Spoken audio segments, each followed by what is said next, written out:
खादिम हरमैन शरीफैन शाह सलमान ने ईद उल फित्र के मौके पर मिल्लत इस्लामिया को मुबारकबाद दी है। शाह सलमान ने अपने पैगाम में कहा कि अल्लाह के शुक्रगुजार हैं कि रमज़ान में लाखों उम्रा ज़ायरीन की खिदमत का मौका मिला। उन्होंने कहा कि ज़ायरीन की खिदमत करने के लिए मुख्तलिफ शोबों से वाबस्ता अफराद की कोशिशों को सराहते हैं। उधर ईरानी सदर मसूद पज़िश्कियान ने तुर्क हम मनसब रजब तैयब एर्दोगान से टेलीफोनिक गुफ्तगू में ईद उल फित्र की मुबारकबाद दी और नेक ख्वाहिशात का इजहार किया।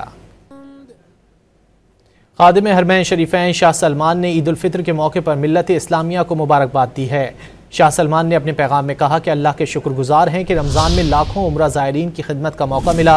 उन्होंने कहा कि ज़ायरीन की खिदमत करने के लिए मुख्तलिफ शोबों से वाबस्ता अफराद की कोशिशों को सराहते हैं। उधर ईरानी सदर मसूद पज़िश्कियान ने तुर्क हम मनसब रजब तैयब एर्दोगान से टेलीफोनिक गुफ्तगू में ईद उल फित्र की मुबारकबाद दी और नेक ख्वाहिशात का इजहार किया।